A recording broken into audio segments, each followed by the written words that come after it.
गम गम क्षिप्र प्रसादनाय नमः। जय श्री गणेश। भगवान गणेश की कृपा सदा सर्वदा आप पर बनी रहे।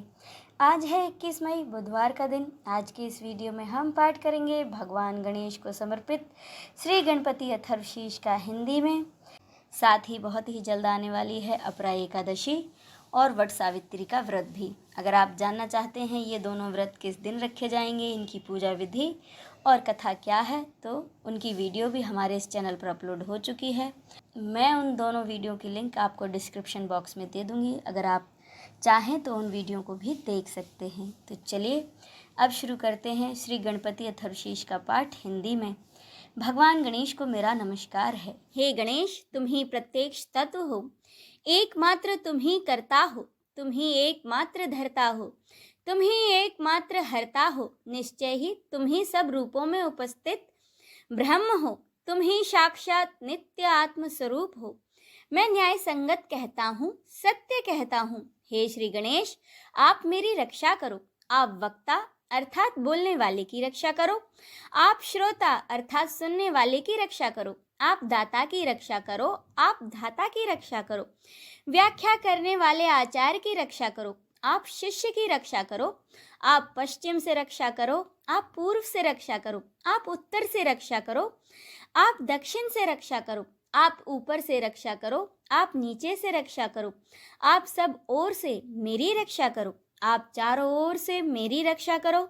हे गणपति, तुम ही वांगमय तथा चिन्मय हो, तुम ही आनंदमय हो, तुम ही ब्रह्ममय हो, तुम ही सच्चिदानंद और अद्वितीय हो, तुम ही प्रत्यक्ष ब्रह्म हो, तुम ही ज्ञानमय तथा तुम ही विज्ञानमय हो।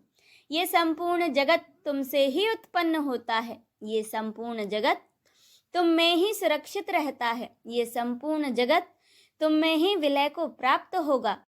तुम ही भूमि, जल, अग्नि, वायु और आकाश हो।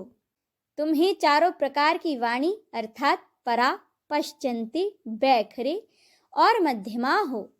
तुम प्रकृति के तीनों गुणों सत्व, राजस्व और तमस से परे हो। तुम जागृत, स्वप्न और सुसुप्ति इन तीनों अवस्थाओं से परे हो। तुम स्थूल, सूक्ष्म और वर्तमान तीनों देहों से परे हो। तुम भूत, भविष्य और वर्तमान तीनों कालों से परे हो। तुम मूलाधार चक्र में नित्य स्थित रहते हो। इच्छा, क्रिया और ज्ञान तीन प्रकार की शक्तियां तुम ही हो। प्रत्येक योगी जन तुम्हारा ही नित्य ध्यान करते हैं। तुम ही ब्रह्मा हो, तुम ही विष्णु हो, तुम ही रुद्र हो, तुम ही इंद्र हो, तुम ही अग्नि हो, तुम ही वायु हो, तुम ही सूर्य हो, तुम ही चंद्रमा हो, तुम ही ब्रह्म हो। भूः, भूर्वः, स्वः ये तीनों लोक अर्थात ओमकार वाच्य पर ब्रह्म भी तुम ही हो। गण के प्रथम शब्दांश ग का उच्चारण करने के बाद वर्णों के आदि अर्थात अ उच्चारण करें। उसके बाद अनुसार अर्थात म का उच्चारण करें। इसके बाद इसे अर्धचंद्र से सुशोभित करें। इस प्रकार गम ओमकार से अवरुद्ध होने पर भी तुम्हारे बीज मंत्र का स्वरूप ओम गण बनता है। गकार प्रथम रूप है, अकार मध्य रूप है और अनुस्वार अणीम रूप है। बिंदु उत्तर अर्थात ऊपरी रूप है। नाद संसाधन होता है। ये सभी आपस में मिलकर ओम गण ये रूप बनाते हैं। इसे गणेश विद्या कहते हैं। गणक इसके ऋषि हैं। निच्रद गायत्री छंद है। गणपति देवता हैं। वह महामंत्र ओम गण गणपते नमः है। हम एक दंत को जानते हैं, वक्रतुंड का ध्यान करते हैं। वह दंती अर्थात गजानन हमें जागृति प्रदान करें। ये मंत्र गणेश गायत्री कहलाता है। भगवान एक दंत अर्थात श्री गणेश चार भुजाओं वाले हैं और वे अपने चारों हाथों में पाश, अंकुश, अभय और वरदान की मुद्रा धारण किए हुए हैं। उनकी ध्वजा पर मूषक का चिन्ह है। वे रक्त वर्ण तथा लंबोदर हैं। उनके कर्ण सूप के समान बड़े बड़े हैं। वे रक्त के समान वस्त्र धारण करने वाले, शरीर पर रक्त चंदन का लेप किए हुए, रक्त पुष्पों से पूजे जाने वाले हैं। वे भक्तों पर अनुकंपा करने वाले हैं। जगत का कारण तथा अच्युत हैं। सृष्टि के आदि में आविर्भूत प्रकृति और पुरुष से परे हैं। श्री गणेश जी का जो नित्य ध्यान करता है वह सभी योगियों में श्रेष्ठ है। व्रातपति को मेरा नमस्कार है, गणपति को नमस्कार है। प्रथम पति अर्थात शिव जी के गणों के अधिनायक को नमस्कार। लंबोदर एक दंत शिव जी के पुत्र तथा श्री वरद मूर्ति को नमस्कार है। यह अथर्वशीष है। जो भी इसका पाठ करता है वह ब्रह्म को प्राप्त करने का अधिकारी हो जाता है। उसके सब प्रकार के विघ्न बाधाएं समाप्त हो जाते हैं।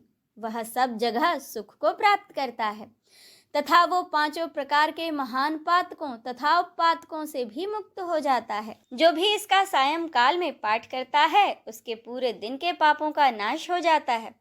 प्रातः काल इसका पाठ करने से रात्रि के सभी पापों का नाश हो जाता है।